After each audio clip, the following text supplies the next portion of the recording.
In the Anglia region, may have voted overwhelmingly for his brother David, but it was Ed Miliband who took to the stage for his first keynote speech as Labour leader today. So Mr Miliband Jr. has his work cut out, winning back voters in the east of England, where Labour lost all but 2 of their MPs at the last election.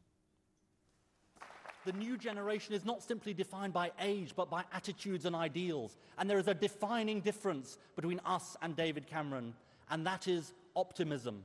We are the heirs to an extraordinary tradition, to great leaders who are, above all, the optimists of history. There you have it. A short while ago, we caught up with our political correspondent, Matthew Hudson, at the Labour conference in Manchester and asked how Ed Miliband's speech had gone down with local activists. Well, Jonathan, delegates from our region seem to be caught up in the general euphoria that I just witnessed. This was a vital speech for Ed Miliband, and I think only the most cynical journalist would say that it was anything other than a great success. I found myself standing next to one young woman excitedly shouting into her mobile phone that it was the most amazing thing she'd ever heard. And perhaps that's because it was a speech very much aimed at people like her. Ed Miliband used expressions, my generation, the new generation, this generation, more than 30 times. He's obviously incredibly keen to try and draw a line under the last few years of Labour government, acknowledging that mistakes were made on things like the economy and tuition fees and immigration. Of course, in East Anglia now we only have 2 Labour MPs, and to be fair, you could have described them as already being Ed heads and supporters of Mr Miliband, and this is their reaction to what they heard this afternoon. Very, very fine speech.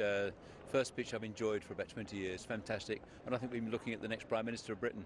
I think it's a really good speech, very strong. He did the heavy lifting work that we're going to have to do, which is acknowledging the failures on issues such as Iraq and civil liberties and tuition fees. And I think he set himself really up very well for what is going to be a long haul the next 4 or 5 years. So, Matt, plenty of emotion, lots of appeal to the party, but how much real detail? Very little. This was a speech about tone. The only real specifics were on electoral reform and saying that he wouldn't support strikes from the public sector.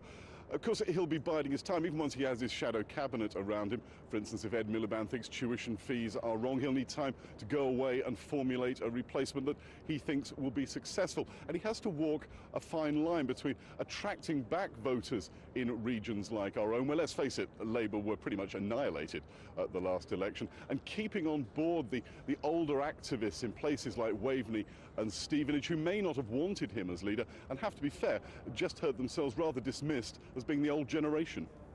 OK, thanks, Matt. Well, it's 11 minutes past. There are fears of job losses for those working for the organisation that looks after the Broads in Norfolk and Suffolk. The Broads Authority is faced with a 30% cut in its funding, and many of the firms that hire out boats are worried they could end up paying higher tolls to compensate. Malcolm Robertson has the report. Early autumn on the Broads, most of the hub has died away, but there are still those enjoying the delights of this special part of England. Busy for those who like it that way, in other places peaceful and quiet. But today comes a serious blow to the organisation that looks after the Broads, the likelihood of a 30% cut in the grant the government gives the Broads Authority, a loss of £1.5 million. I think there will be opportunities for trying to work in a more clever way in joining up the services that we have. So we will be looking at, for instance, the role of our visitor centres, our boat trips and the work of our rangers, and whether there are ways in which we can push those together so that they deliver some efficiencies. Services they provide at the moment could be contracted out or taken over by some of the organisations they work alongside. Inevitably, there'll be job losses among the 120 full-time staff, and going forward, the Broads Authority has to grapple with how it balances the needs of those who have interests in conservation, navigation and also recreation. They'll all be fighting to keep their share of a smaller cake. Those involved in hiring out boats are worried the rising costs will mean fewer people coming to the Broads next year. If cuts are being made to grant money, then they've got to look where they can to increase their own revenue. And a hire cruiser now, the toll is over £1,000. We're not in the best condition anyway, and any increase on us is going to be hard to pass on to customers. It's a worrying time for those who have the Broads at heart. The next few weeks will indicate what sort of ripples there are ahead. Malcolm Robertson, Anglia News. An inquest has heard that a Norfolk-based soldier was killed by a roadside bomb in Afghanistan. Lance Corporal Richard Brandon was attached to the 9th Dragoons from Swanton Morley when he was killed in Helmand Province last year. City councillors in Norwich will tonight discuss the collapse of property maintenance company Connaught. Connaught went into administration earlier this month with the loss of 350 jobs in the city.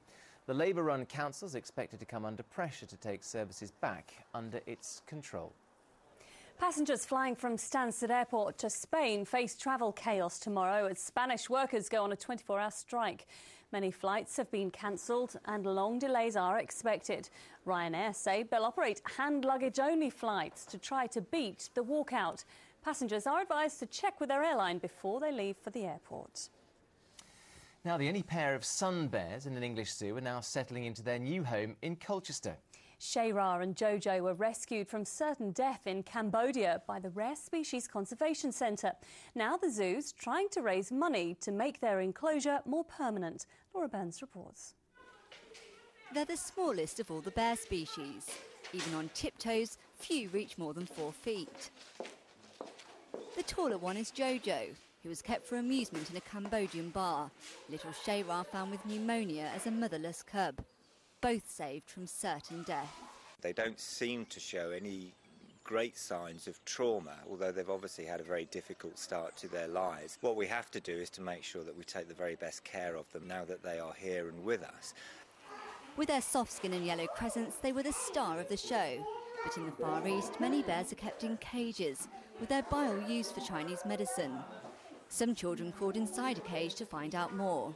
It's not big, and you can barely play in it, and you don't feel happy and you don't feel comfortable. But small as they are, the bears also have a temper. They are supposedly about the most aggressive species as well, so don't let that small statue kid you that they're teddy bears, because they're certainly not. Well, luckily, the bears aren't particularly carnivorous and instead use their large teeth to tear off trees to get insects. They also have a rather sweet tooth, which is why some bears are also called honey bears. The zoo now wants to raise £375,000 to build the bears' new facilities. But for now, they're settled and, more importantly, safe. Laura Burns, Anglia News, Colchester. Right, let's have some football now. There's a full league programme tonight. Both of our championship sides dropped points at the weekend. Norwich entertained struggling Leicester at Carrow Road. Roy Keane's Ipswich travelled to Reading, with the manager tempted to rotate his squad. We'll have a look at it. We've got good options. Lads coming back. Lads are on the bench the other day. So we've got good options if I decide to make any changes. Paul Lambert comes face-to-face with a former teammate from his playing days in Germany when Paulo Sousa brings his Leicester side to Carrow Road. When I played beside him, he certainly was a world-class footballer and a terrific guy, really was. And when the time I was there, and we were fortunate enough to have a bit of success. But when you're talking top players, he was definitely one. Now in League One, Colchester will be looking to extend their unbeaten run against Dagenham and Redbridge, while Peterborough face Notts County at London Road. Meanwhile, Southend will be looking to put a winning run together after beating Hereford at the weekend. They will be travelling to Gillingham.